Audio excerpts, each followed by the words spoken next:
ব্রহ্মাস্ত্র প্রয়োগ করা হয়নি। সেই ব্রহ্মাস্ত্র অশ্বত্থামা পাণ্ডবদের অন্তিম বংশধর উত্তরার গর্ভজাত পুত্রকে মারতে চেয়েছিল, তাই উত্তরার গর্ভ লক্ষ্য করে ব্রহ্মাস্ত্র ছেড়েছিল। ভগবান শ্রীকৃষ্ণ ওই গর্ভের মধ্যে প্রবিষ্ট হয়ে ওই ব্রহ্মাস্ত্রের সম্মুখে দাঁড়িয়ে ব্রহ্মাস্ত্র নিবারণ করেছিল। গর্ভজাত পুত্র পরিত্রাণ পেয়েছিল ব্রহ্মাস্ত্র থেকে। সেই গর্ভের থেকে গর্ভ কৃপা পাত্র পরীক্ষিত পৃথিবীতে শুভক্ষণ শুভ সময়ে জন্ম নিয়েছে। বল পরীক্ষিত মহারাজ কে। পরীক্ষিত রাজার জন্ম হলো। ইতিমধ্যে পাণ্ডবদের স্বর্গারোহণ হলো, পাণ্ডবগণ স্বর্গে গমন করেছে। পরীক্ষিত রাজা হয়েছে, পরীক্ষিতের রাজতিলক হয়েছে, রাজা হয়েছে। পরীক্ষিত দিগ্বিজয় করবার সময়ে কলিকে দমন করে কলিকে 5টি জায়গা দিয়েছে কলিকে থাকবার জন্য। পুনশ্চয়াচমানম জাতরূপম দাত্তে প্রভু ততে অনির্তম মদম কামম রজো বৈরম চ পঞ্চামম। এই 5টি জায়গায় কলির বসবাস, যেখানে মদ পান করা হয়, যেখানে জীব হত্যা হয়, যেখানে জুয়া খেলা হয়, যেখানে পরস্ত্রী গমন আর স্বর্ণের মধ্যে, এই 5টি জায়গায় কলির বসবাস। তার জন্য যারা কৃষ্ণ অনুরাগী ভক্ত তারা এই 5টি জায়গা থেকে সদা সর্বদা দূরে থাকবে। কোনোদিন মদ পান করবে না, কোনো নেশা করবে না, জুয়া খেলবে না, পরস্ত্রী গমন করবে না, জীব হত্যা করবে না, আমিষ ভোজন করবে না, এবং কৃষ্ণ অনুরাগী ভক্তদের স্বর্ণ পরিধান করাও নিষেধ। এবং যারা গৃহস্থ জীবন যাপন করছেন, ব্যবহারিক জীবনে যারা গৃহস্থ জীবন যাপন করছেন তারা স্বর্ণ পরিধান করবেন অবশ্যই। কিন্তু এক সময়ের পরে ভক্তি যখন পরাকাষ্ঠাতে পৌঁছিয়ে যাবে, যখন বয়স হয়ে যাবে, গৃহস্থ ধর্ম আর শেষ থাকবে না বা কোনো কিছু বাকি থাকবে না, তখন স্বর্ণ পরিধান করা বন্ধ করে দেবে। কিন্তু যতদিনই গৃহস্থ ধর্মের মধ্যে লিপ্ত আছেন, ব্যবহারিক জীবনে আপনাদের ইচ্ছা, আপনারা যদি স্বর্ণ পরিধান করতে চান অবশ্যই করবেন, কিন্তু ভক্তির পরাকাষ্ঠা লাভ করার পরে স্বর্ণ পরিধান করবে না, এটা শাস্ত্রের নিষেধ। শ্রী রাধে প্রেম সে বলো। আমিষ ভক্ষণ করবে না। এখানেই অসুবিধা ঘটে যায়। শ্রী রাধে প্রেম সে বলো।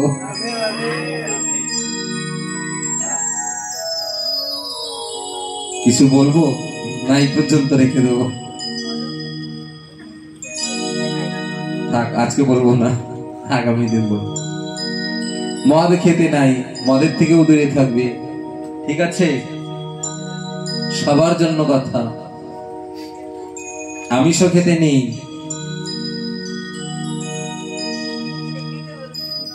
আমাদের ভারতবর্ষে সুন্দর ইতিহাস,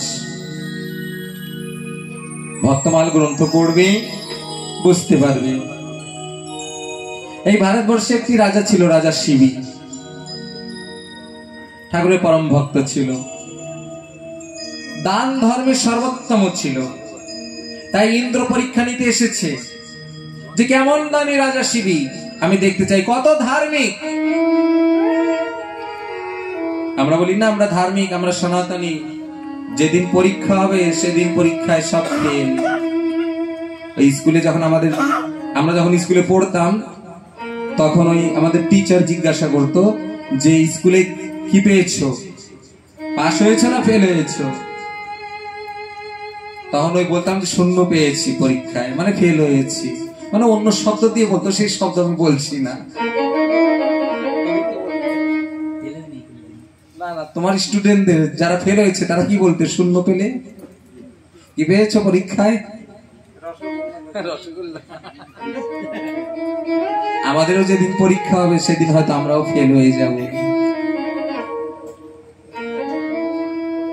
রাজা শিবী ধার্মিক ছিল। আমরা কতটুকু ধার্মিক? রাজা শিবী কথা শুনে আমরা একটু বুঝবার চেষ্টা করব। ইন্দ্র পরীক্ষা নিতে আসছে, সঙ্গে যমরাজাকেও সঙ্গে করে নিয়ে আসছে। হে ধর্মরাজ, চলো রাজা শিবীকে পরীক্ষা করব কতটুকু ধার্মিক।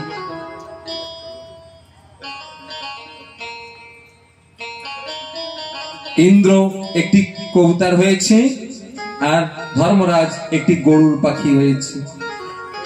ওই একটি কবুতর ছুটে আসছে রাজা শিবির রাজসভার মধ্যে, হে রাজান আমাকে পরিত্রাণ করুন, বাঁচান, আমাকে বাঁচান, আমি আপনার আশ্রয় গ্রহণ করলাম। রাজা দেখছে একটি ছোট্ট একটু পাখি কবুতর আসছে, আমার আশ্রয় গ্রহণ করছে। রাজা শিবি বলছে তোমার ভয় নেই, তুমি আমার আশ্রয় গ্রহণ করেছো না, তোমার আর ভয় নেই, আমি তোমাকে রক্ষা প্রদান করব।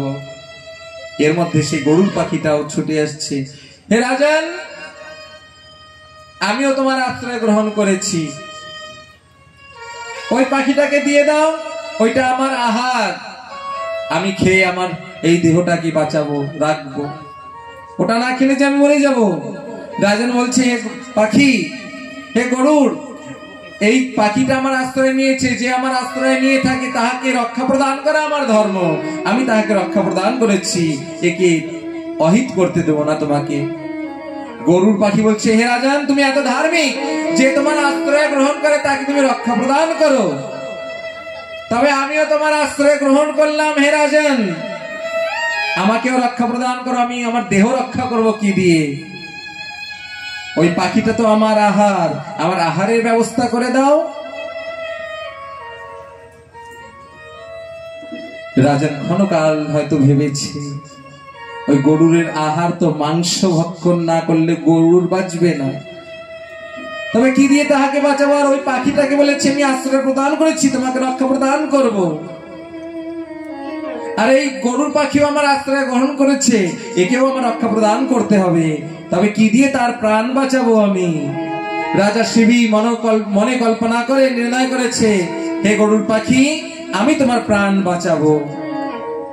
একটি তলোয়ার তুলে নিজের সর্বাঙ্গের মাংস কেটে কেটে এসে গরুর পাখিটাকে খাইয়ে দিচ্ছে, হে পাখি তুমি খেয়ে নাও, আমার অঙ্গের সর্ব মাংস তুমি খেয়ে নাও, তুমি আমার অঙ্গের মাংস খেয়ে বেঁচে থাকবে, কিন্তু ওই পাখিটাকে অহিত করবে না। যখন সর্বাঙ্গের মাংস কেটে কেটে খাইয়ে দিতে লেগেছে, এই সময় ইন্দ্র আর ধর্মরাজ নিজ মূর্তি ধরে বলছে, রাজন তোমার জীবন ধর্ম সত্যই দেখলাম, তুমি ধার্মিক, তোমার আশ্রিত যত জীব আছে তাহাকে তুমি রক্ষা করছো, তোমার নিজের অঙ্গের মাংস কেটে দিয়ে, তুমি নিজের অঙ্গের মাংস কেটে দিয়ে আমাকে আমার প্রাণ রক্ষা করছো, তবে সত্যই তোমার পরীক্ষা নিতে এসেছিলাম, বুঝলেন তুমি সত্যই ধার্মিক। যদি মাংস খাওয়াতে হয় কাউকে, আমার অঙ্গে কি কম মাংস হচ্ছে নাকি? ৬৭ কিলো ওজন, ৬৮ কিলো ওজন, ৬৮ কিলো তো মাংস তো হবে। যদি খাওয়াতে হয় খেতে হয়, তাহলে নিজ অঙ্গের মাংস কি ক্ষতি করেছে? কি ক্ষতি করেছে? যদি কাউকে খাওয়াতেই হয়, নিজে খেতেই হয়, এই ৬৮ কিলো মাংস তো একদিন তো পচে গলে যাবে, পোকায় খেয়ে নেবে, তার আগে নিজেই খেয়ে নিতে হয়। ধর্মপাত যাত্রী যারা, তারা অতি সাবধান, আমিষ তো কদাচিত খাবে না। ধর্ম হোক চাই না হোক, আমরা ভগবানকে লাভ করতে পারি আর না পারি, ভালোবাসতে পারি আর না পারি, কোন জীবকে তো অহিত করবে না, কষ্ট দেবে না, এটাই ধর্মের সিদ্ধান্ত। যেজন জীব সেবেছে সেজন ঈশ্বর সেবিছে, যারা জীবকে ভালোবাসতে পারছে তারাই বাস্তবিক ভগবানকে সেবা করছে।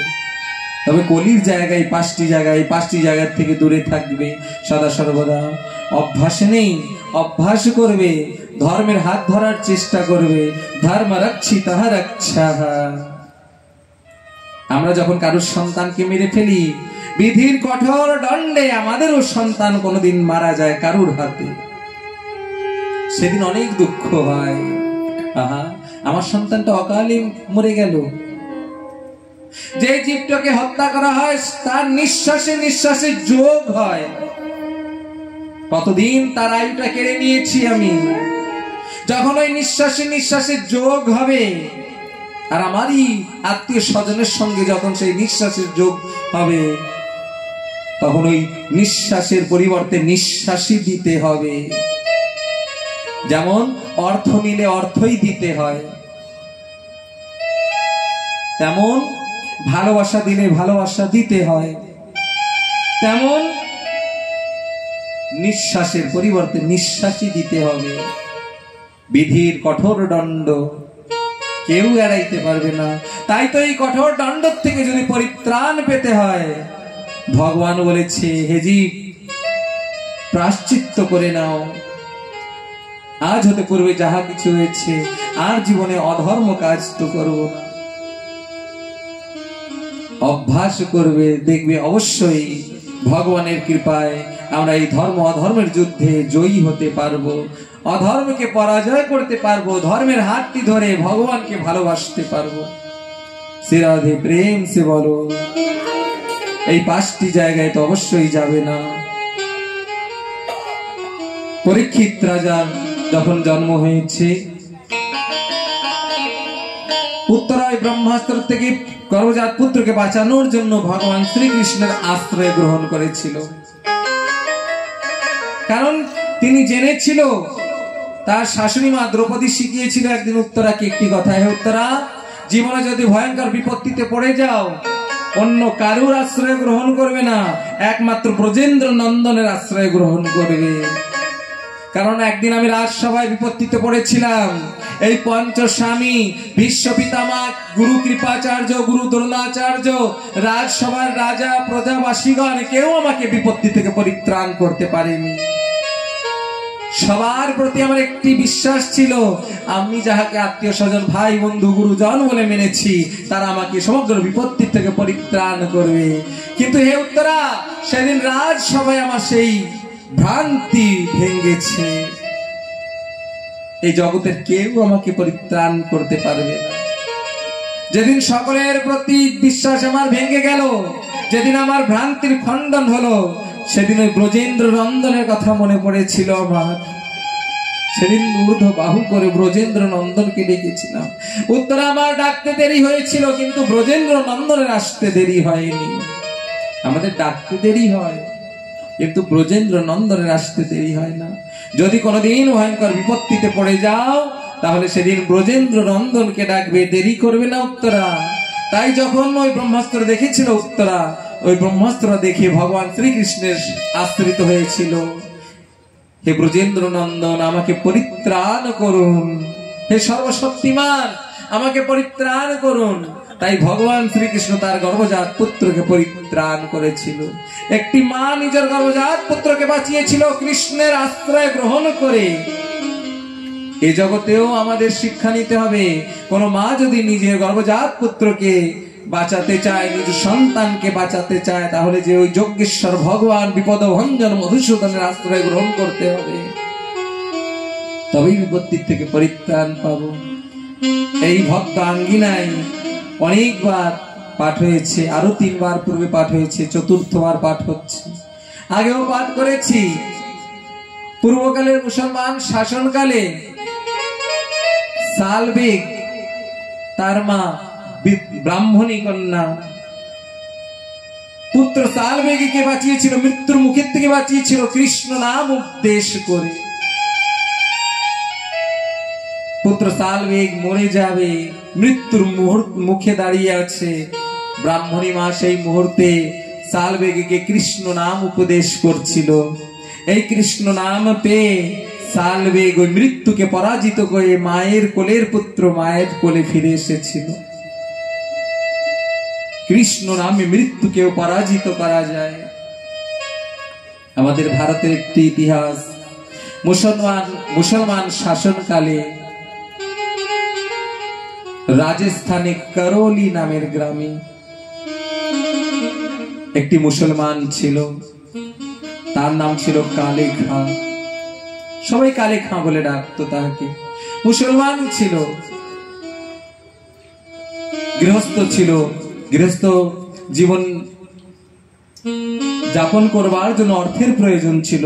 তাই অর্থ উপার্জনের জন্য রাজস্থানে করোলিতে মদন মোহনজি মন্দিরে ঝাড়ু সেবা কাজ পেয়েছিল যে আমার এই রাজস্থানের এই করৌলি মন্দিরে, মদন মোহন মন্দিরে তুমি ঝাড়ু সেবা করবে, পরিষ্কার করবে, তোমাকে কিছু অর্থ দেওয়া হবে, আর এই অর্থ নিয়ে তোমার পরিবারকে লালন পালন করবে তুমি। কালেখা ঝাড়ু সেবা করছে মন্দিরে, আর অর্থ নিয়ে পরিবারকে লালন পালন করছে। সবাইকে দেখছে, প্রতিদিন মদন মোহনজির দর্শন করছে, মন্দিরে আসছে, আরতি হচ্ছে, ঠাকুরের সুন্দর বিগ্রহ সুন্দর বেশে সাজানো আছে, দেখতে বড় সুন্দর। যত ওই বিগ্রহকে দেখছে মদন মোহনজিকে, কালেখার মন আরো বেশি অনুরক্ত হচ্ছে তার বিগ্রহ। সুন্দর রূপ, সুন্দর তার নয়ন, সুন্দর তার ত্রিভঙ্গ ললিত বিগ্রহ, সুন্দর তার হাতে বেনু, সুন্দর মুকুট পরিধান, সুন্দর বস্ত্র পরিধান। মন্দিরের পূজারী কত আদর করে, কত প্রেম সহকারে, কত স্নেহ করে ঠাকুরকে মদন মোহনজিকে সেবা দিচ্ছে। মুসলমান ছিল, মন্দিরের মধ্যে তো প্রবেশ নেই, ওই মন্দিরের বাইরে আঙ্গিনার থেকে দূর হতে মদন মোহনজিকে নিত্য নিরন্তর দর্শন করছে। যতদিন যায় তত বেশি আরো মন প্রাণ ওই মদন মোহন শ্রী বিগ্রহে। কিন্তু কোনোদিনও মন্দিরের দরজা পার করে মন্দিরের মধ্যে প্রবেশ করেনি, কারণ সে জেনেছে মুসলমান ছিল, মন্দিরে তাদের প্রবেশ বর্জিত। তাই তারা কালেখা কোনোদিন মন্দিরের মধ্যে প্রবেশ করেনি। সুন্দর রূপ, সুন্দর দেখতে, শ্রী রাধে প্রেম সে বলো।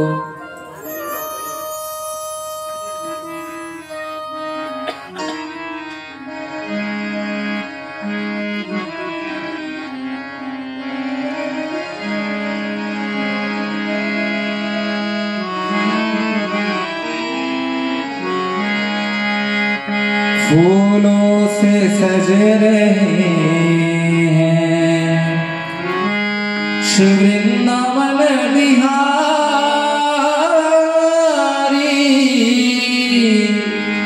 फूलों से सज रहे हैं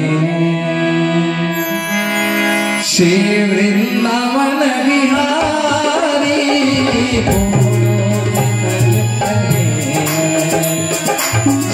वृंदावन बिहारी, और साथ सज रहे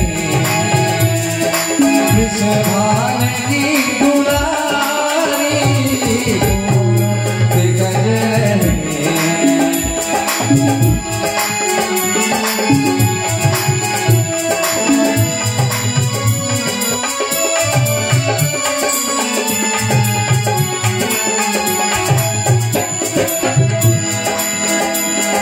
तेरा सब कुछ सर के रखा है किस अदा से, तेरा सब कुछ सर पे रखा है किस अदा से, करुणा बरस रही है करुणा भरी निगाह से,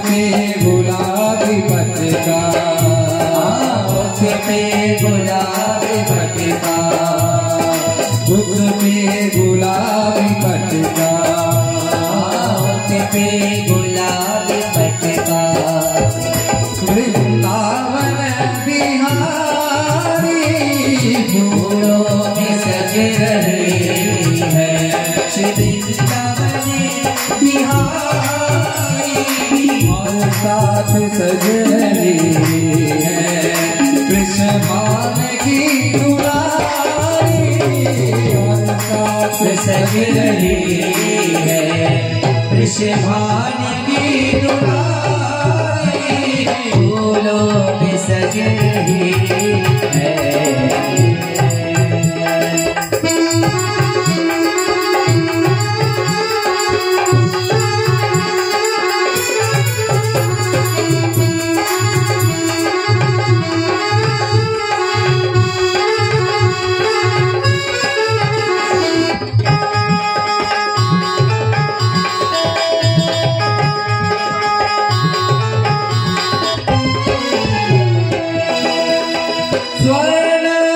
सोहे राधा, नीलम से सोहे मोहन।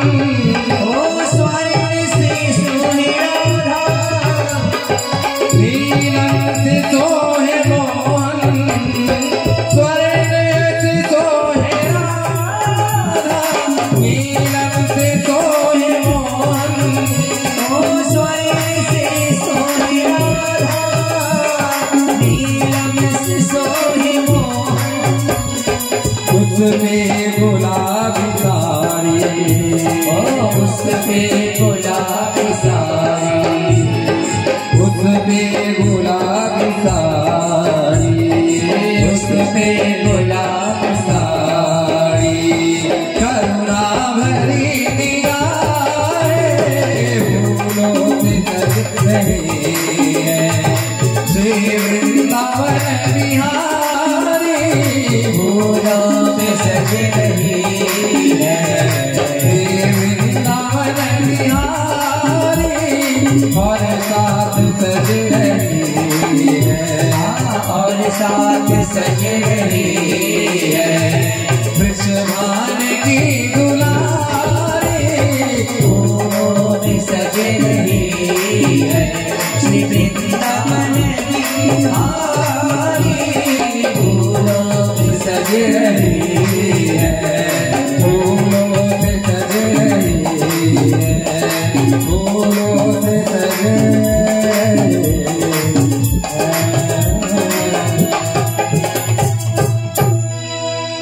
फूलों से सज रहे हैं श्री वृंदावन बिहारी।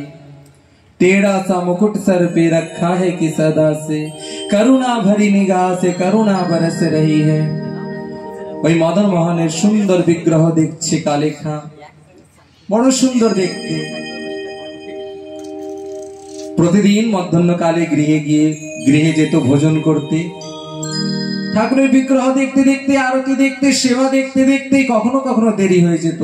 তার ঘরে তার স্ত্রী তার জন্য বসে থাকত। যখন বারে বার দেরি হয়ে যেত, তার স্ত্রী রাগারাগি করছে, তুমি প্রতিদিন সেবা নিতে দেরি করে আসো, এরপরে যদি দেরি করে আসো তোমার জন্য আর কিছু সেবার বস্তু রাখবো না। কালেখা চিন্তা করছে, যাক ভালোই হয়েছে, প্রতিদিন সেবা নিতে মদন মোহনকে ছেড়ে দিয়ে আমার গৃহে যেতে হতো। আমার স্ত্রী রাগ করছে, তুমি প্রতিদিন দেরি করে এলে তোমার জন্য সেবার কোনো কিছু রাখবো না। ভালোই হয়েছে, দুপুরে সেবা করব না, আমি মদন মোহনজির দ্বারেই বসে থাকবো। আজ ভালো লাগছে মদন মোহনজির এই দরজা, মদন মোহনজির মন্দিরের দ্বার ভালো লাগছে, তার ওই দ্বার ছেড়ে যেতে চাইছে না।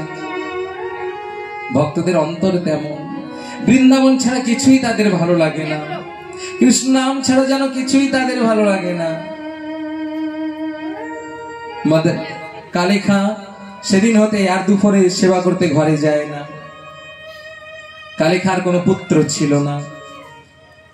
তাদের জাতীয় ভাই বারে বারে রাগ করছে, কালেখা তুমি দিন দিন তোমাকে দেখে মনে হচ্ছে তুমি কাফির হয়ে যাচ্ছ। সারাদিন মদন মোহন জপ করতে থাকো, কাফির হয়ে যাচ্ছ তুমি। আর তোমার কোনো সন্তানাদিও নেই। তুমি ওই মদন মোহন না করে তুমি আল্লাহ বলে ডাকলেও তো তোমাদের আল্লাহ হয়তো তোমার কোনো সন্তানাদি দেবে, পুত্র পর হয়তো দেবে। কালেখার ভালোই লাগছে না। কালেখা শুধু মদন মোহনজি মনে পড়ছে। ঘরে ক্লেশ শুরু হয়ে গেছে, তুমি কাফির হয়ে গেছো, ওই হিন্দুদের ঠাকুরের নাম করছো, তোমার ওই হিন্দুদের ঠাকুর কি তোমাকে পুত্র সন্তান দেবে? কালেখা গিয়ে মদন মোহনকে বলছে, ওগো ঠাকুর, মন্দিরের বাহিরের থেকে দূর থেকেই বলছে, ওগো ঠাকুর, ঘরে অনেক ক্লেশ হচ্ছে, ক্লেশের কারণে তোমার নাম করতে পারছি না আমি। আমার পুত্রের কোনো কামনা নেই, আমার পুত্রের কোনো বাসনা নেই। এই জগতের বাসনা হারিয়ে গেছি কালেখার। জগতের ধন সম্পদ বিষয়ে বাসনা কোনো কিছুই নেই কালেখার। বলছে আমার তো কোনো বাসনা নেই, কিন্তু মনে বড় দুঃখ, ওই ঘরে ক্লেশের কারণে তোমার নাম করতে পারছি না, তোমার চিন্তন করতে পারছি না। ওগো ঠাকুর, আমার এই ক্লেশ তুমি দূর করে দেবে, যেন আমি সহজ ভাবে তোমার নাম করতে পারি, সদা সর্বদা যেন তোমারকে মনে করতে পারি। দিনে দিনে কালক্রমে জানতে পেল কালেখার স্ত্রী গর্ভবতী, একটা পুত্র সন্তান হয়েছে। পুত্রকে লালন পালন করে একটু বড় করেছি, কৌমার অবস্থা, 6-7 বছর বয়স হবে। এই কালেখার মতন এই পুত্র, কালেখার পুত্র মদন মোহনজিকে দেখতে খুব ভালোবাসত, বাবার সঙ্গে যেত, ওই মন্দিরে বাহিরে দাঁড়িয়ে ওই ঠাকুরকে দেখত। একদিন সকালের সঙ্গে খেলতে গিয়ে একটি সর্প এসে ওই কালেখার পুত্রকে দংশন করেছে। সখাগণ তার কালেখার পুত্রের মায়ের কাছে গিয়ে বলছে যে, চাচি, তোমার পুত্রকে সর্প দংশন করেছে। কালেখার স্ত্রী ছুটে আসছে মন্দিরে, ওগো স্বামী, আমাদের পুত্রকে সর্প দংশন করছে, তুমি এখানে বসে মদন মোহন করছো, তুমি অতি শীঘ্র কোনো বৈদ্যকে ডেকে নিয়ে এসো। কালেখা মনে চিন্তা করছে, ওগো ঠাকুর, এই আবার তুমি কি করেছো? তোমার মন্দিরের দ্বারে বসে আমি সুন্দর ভাবে তোমার নাম করছি, তোমার বিগ্রহ দেখছি, আবার আর একটা বিপদ ঘটিয়ে দিয়েছো ঠাকুর। এমন করলে তোমার নাম করব কখন ঠাকুর?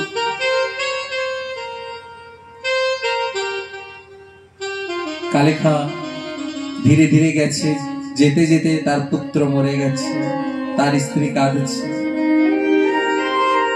তুমি এত দেরি করেছো আসতে, দেখো আমাদের একটা মাত্রই পুত্র, সেও মরে গেছে।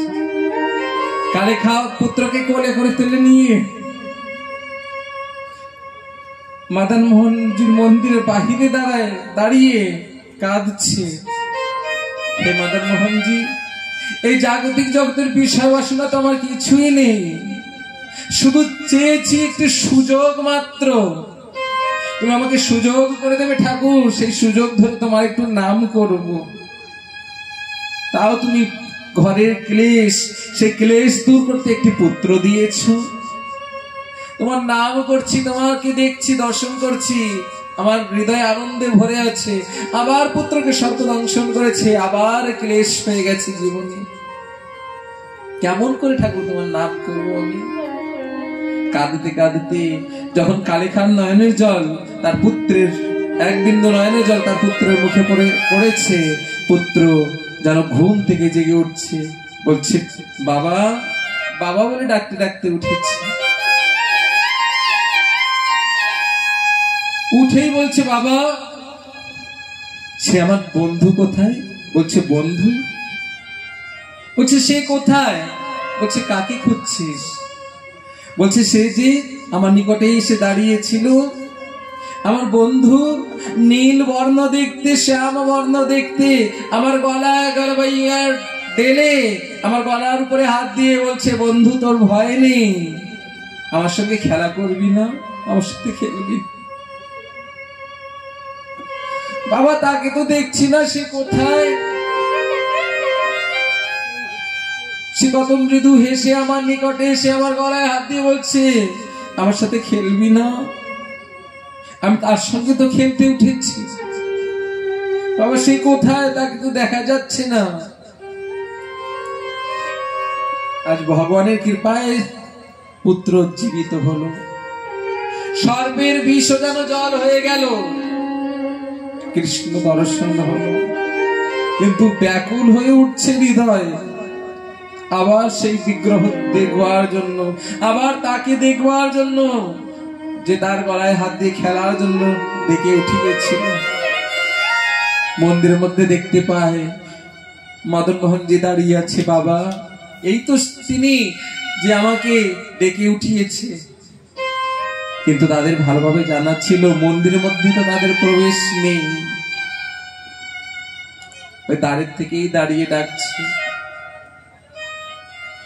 তাদের জীবনে বড় দুর্ভাগ্য, তাদের এমন একটি জাতের মধ্যে জন্ম হয়েছে, তাদের মন্দিরে প্রবেশ নেই, কিন্তু আমাদের তো মন্দিরে প্রবেশ আছে। আমরা মন্দিরে প্রবেশ পেয়ে সেবার অধিকার পেয়েও আমরা সেবা করতে পারছি না।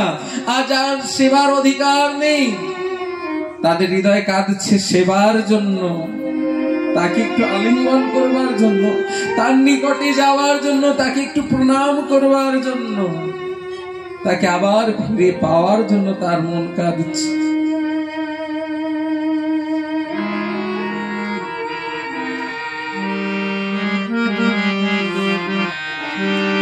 তোমায়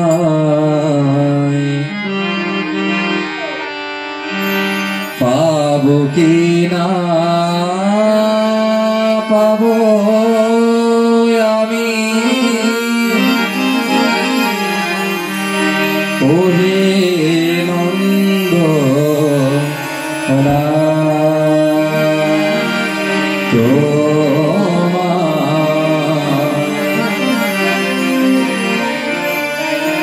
পাবো কি না পাবো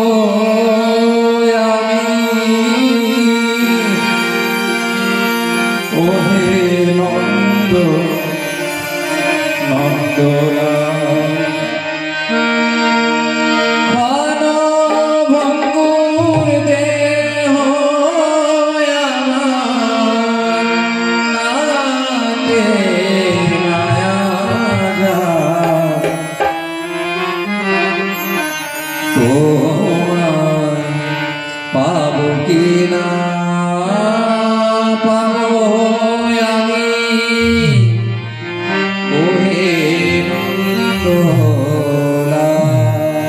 তোমায় পাবো কি না পাবো আমি, ওহে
যে একবার চলে যায় সে আর ফিরে আসে না। এই ক্ষণভঙ্গুর দেহ আমার, তবে আবার যখন আমি তো চলেই গিয়েছিলাম, আমি তো মরেই গিয়েছিলাম, তবে নন্দলাল তুমি আমায় বাঁচিয়েছো, তুমি বাঁচিয়ে আমার অন্তর্ধান হয়ে গেছো। ওগো নন্দলাল বলো, এই জীবনে তোমায় কি পাবো, ফিরে পাবো আমি, আবার কি তোমায় পাবো? যেই রূপ দেখিয়েছো সেই রূপে কি তোমায় আবার দেখতে পারবো? ওগো নন্দলাল, সারাটি জগৎ কখনো জন্মে আবার কখনো মরে যায়, এই জন্ম মৃত্যুর মাঝে তোমায় কি পাওয়া যায়? ওগো নন্দলাল, তবে বলো কেমন করে তোমায় পাবো? এ জগতের কেমন খেলা? শিশুকালে অজ্ঞানতা নিদ্রারে, যুবকালে নিদ্রা মৈথুন আহার বিহারে, ছিলা শিশু সমান অজ্ঞানতা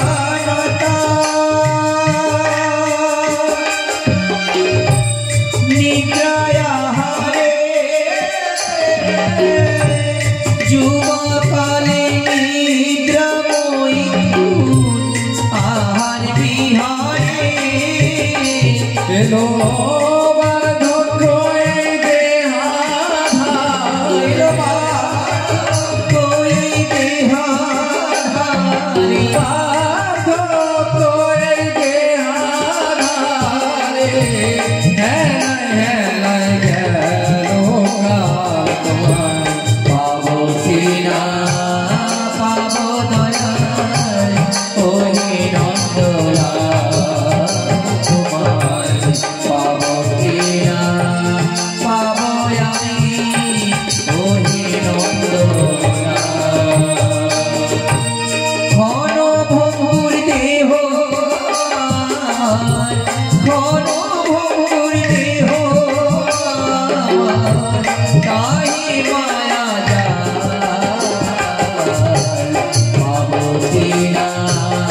নন্দলাল আমি পাবো কিনা পাবো তোমায় ওই নন্দলাল।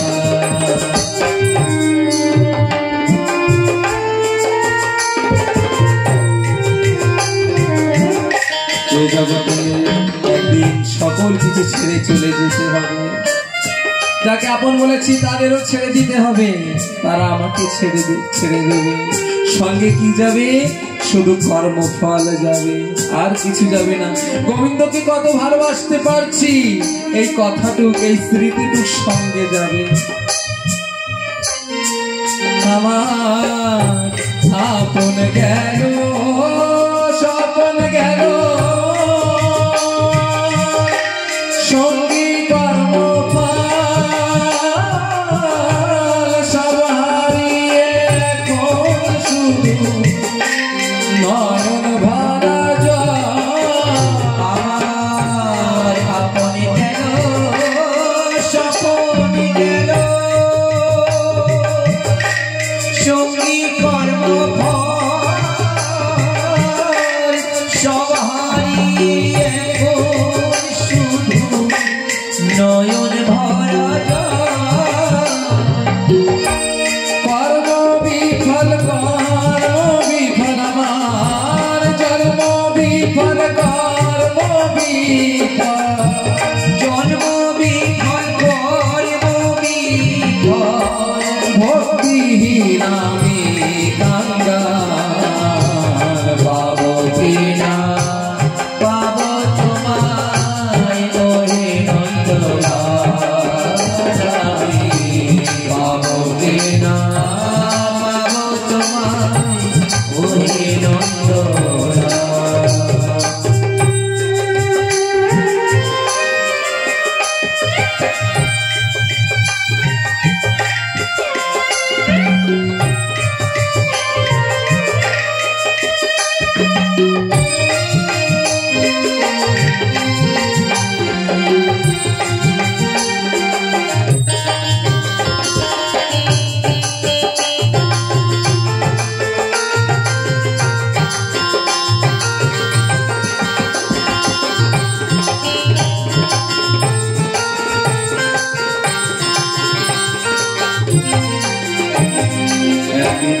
নন্দ মহারাজ বলেছিল,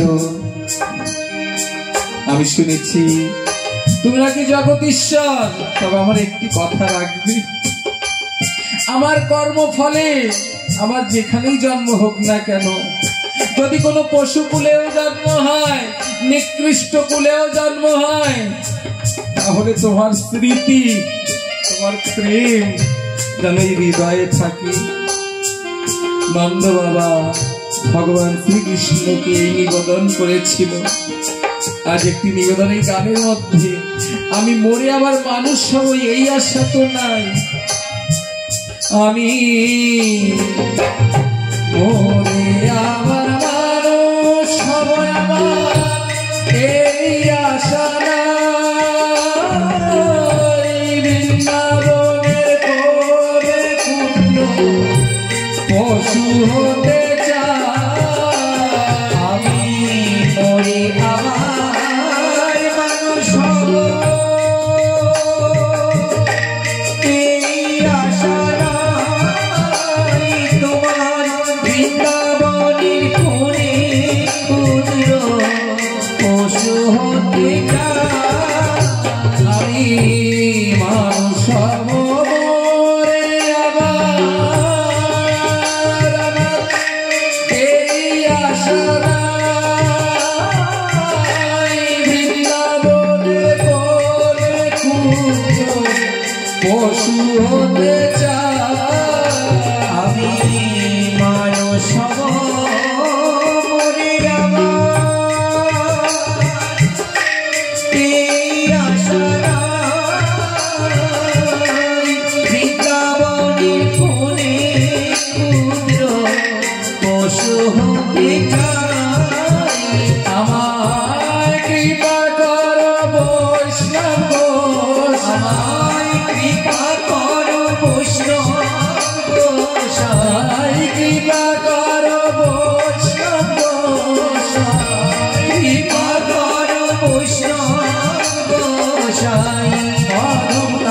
পুরা কথা।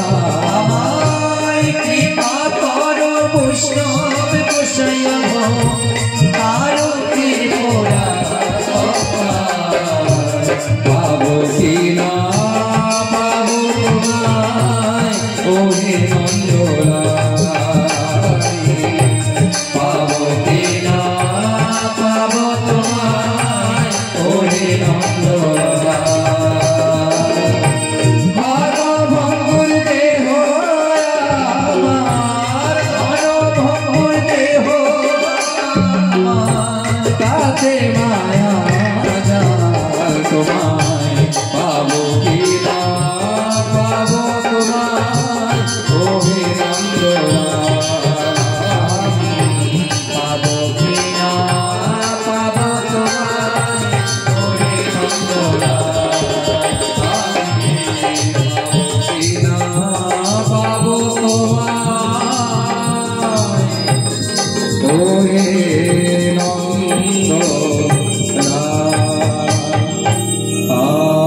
আমি পাবো কি না পাবো তোমায় ওহে নন্দলাল।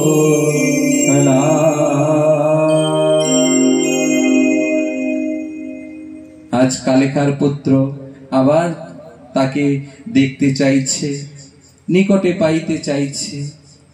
ভগবান কৃপা করলেন। আজ পর্যন্ত করলিতে, রাজস্থান করলিতে ভগবানের আরতি যখন হয়, আরতির পরে কালেখার নাম ধরে ওই স্তুতি হয় যে কালেখা কত পরম ভক্ত।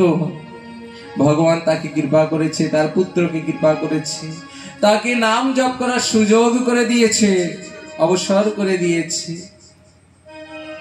তার নামে সর্বদংশিত পুত্র জীবিত হয়েছে।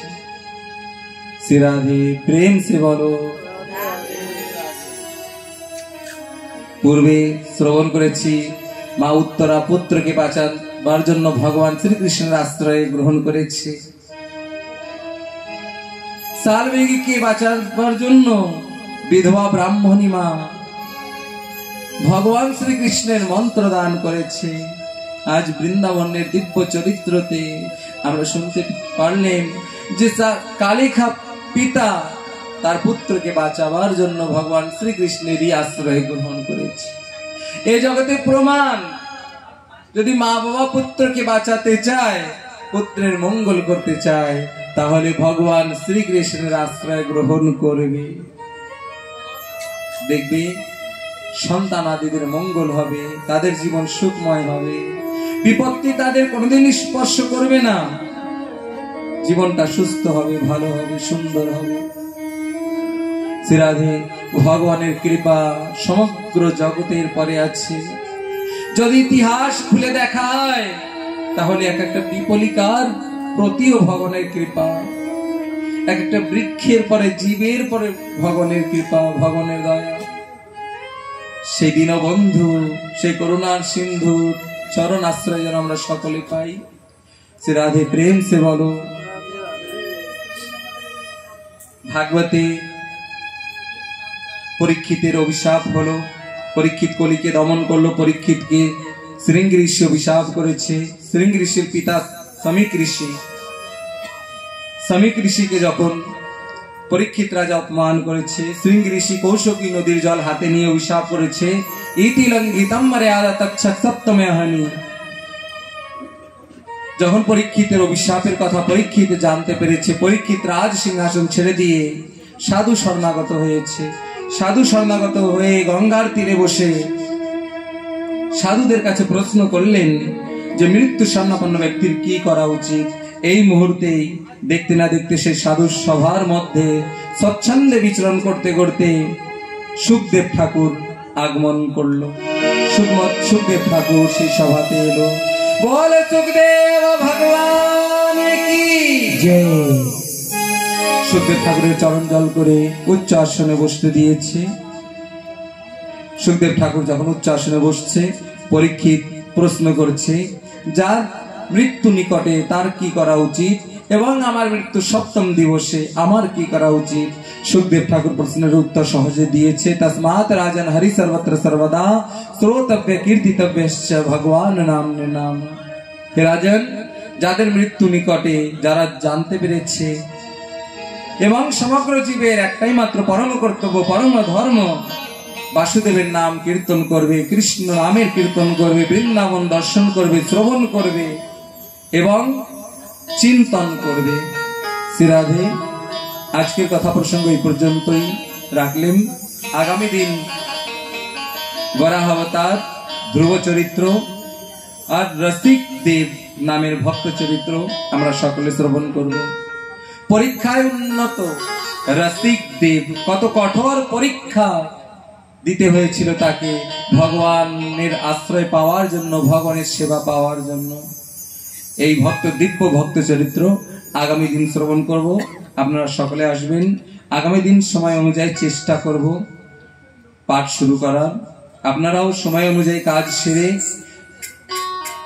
আত্মীয় স্বজন, ভাই বন্ধু সকলকে নিয়ে ভাগবত কথা শ্রবণ করতে এই ভক্তাঙ্গিনায় সকলে আসবেন। শ্রীরাধে। বল বৃন্দাবন বিহারী লাল কি জয়, শ্রীমদ্ ভাগবত মহাপুরাণ কি জয়। শ্রীরাধে।